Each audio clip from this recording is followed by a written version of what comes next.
RTV app వార్తల్ని క్షణాల్లో చదివే అవకాశం ఉంటుంది. ఒక న్యూస్ పేపర్, ఒక టెలివిజన్ ఛానల్ మీ చేతుల్లో ఎప్పుడు ఉంటాయి. ఈ రోజు పేదోళ్లకు ఉపాధి కల్పిస్తాంది, ఇంత కూలి కల్పిస్తాంది. కానీ 10 ఏళ్ల నుంచి బీజేపీ ప్రభుత్వం ఈ దేశంలో ఉంది.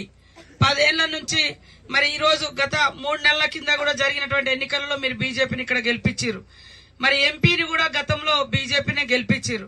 కానీ ఈ 100 రోజుల పనిని కనీసం 1 రూపాయన్నా మరి పెంచిర్రా, కూలి పెంచిర్రా, మరి అదే విధంగా పని దినాలు పెంచిర్రా, మరి గడ్డపారలు ఇచ్చిర్రా, పారలు ఇచ్చిండ్రా. కానీ గ్యాస్ ధరలు పెంచిర్రు, బట్టల ధరలు పెంచిర్రు, బంగారం ధర పెంచిర్రు, బస్సుల ధరలు పెంచిర్రు, మరి అన్ని ధరలు పెంచిర్రు గతంలో. అదే విధంగా తినే తిండి వస్తువులు కూడా రొట్టె మీద పన్ను, పెన్సిల్ మీద పన్ను, పాల ప్యాకెట్ మీద పన్ను, అన్నిటి మీద పన్నులేసి గుంజుతా ఉన్నారు. కానీ ఇవాళ పేదోళ్ళ పార్టీ అంటే కాంగ్రెస్ పార్టీ. కరోనా వస్తే ఇట్లా చదువుకున్న పిల్లలందరూ కూడా హైదరాబాద్ ఉన్న వాళ్ళు కూడా ఇట్లాంటి ఊళ్ళకి వచ్చి ఏం పని పోయారు, 100 రోజుల పనికే పోయారు. వాళ్ళు 10 ఏళ్లలో 20 కోట్ల ఉద్యోగాలు ఇస్తా అన్నాడు మోడీ గారు. 20 ఉద్యోగాలు కూడా ఇయ్యలే. ఒక్క ఇల్లు కూడా రాలే ఊళ్ళల్లో.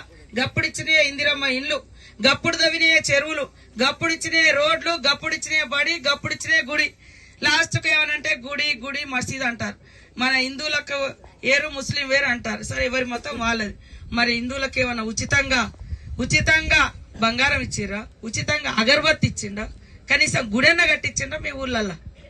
ఇక్కడ నుంచి అందరి దగ్గర నుంచి వసూలు చేసుకుపోయి అయోధ్యలో కట్టుకున్నాడు. మరి ఇక్కడ రాముడికి భద్రాచలం రాముడికి 20 కోట్లు 10 కోట్లన్నా కేటాయించిరా? మరి మన ఊళ్ళన్నా కేటాయించిరా? దయచేసి ఆలోచించండి. ఇవాళ కాంగ్రెస్ ఆనాడు ఉన్నప్పుడు సోనియమ్మ 500లకు సిలిండర్ ఇచ్చింది. ఇప్పుడు మళ్ళీ ఇక్కడికి రేవంత్ రెడ్డి గారు మన ప్రభుత్వం 500కి ఇస్తుంది. ఎవరికన్నా మీ డబ్బులు అకౌంట్ లో పడకుంటే ఇక్కడ మన లీడర్లు ఉన్నారు, ఆధార్ కార్డుతో లింక్ చేసుకోండి, మీ 500 మీకు మళ్ళా వాపస్ వస్తాయి. పార్టీకి ఇందిరమ్మ మనవడు 34 ఏళ్ల కింద రాజీవ్ గాంధీ ఇందిరమ్మ కొడుకు ప్రధానమంత్రిగా ఉంటే అప్పుడు చంపేసిర్రు. ఆ రోజు నుంచి ఈ రోజు వరకు వాళ్ళ కుటుంబంలో ఏం పదవులు తీసుకోలే. తెలంగాణ ఇచ్చిర్రు, కోట్ల మందికి ఇల్లులు ఇచ్చిర్రు, 81 కోట్ల మందికి రేషన్ కార్డులు ఇచ్చిర్రు, మనలాంటి వాళ్ళందరికీ పని కల్పించారు. కానీ వాళ్ళు ఈ రోజు వరకు సొంత ఇల్లులు కట్టుకోలే. సోనియమ్మ, రాహుల్ గాంధీ సొంత ఇల్లు కట్టుకోలే, సొంత ఆస్తులు కూడా పెట్టుకోలే, పదవులు కూడా తీసుకోలే.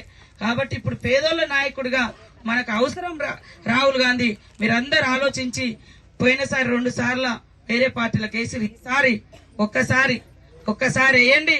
తప్పకుండా మీ అభివృద్ధి బాధ్యత మాది అని కూడా తెలియజేస్తూ మా తమ్ముళ్ళందరూ కూడా ఆలోచించాలని కోరుకుంటూ అందరికీ మరిన్ని వీడియోస్ కోసం ఛానల్ ని సబ్స్క్రైబ్ చేయండి. లేటెస్ట్ అప్డేట్స్ కోసం వాట్సాప్ ఛానల్ ని ఫాలో చేయండి. అండ్ లింక్ డిస్క్రిప్షన్ లో ఉంది.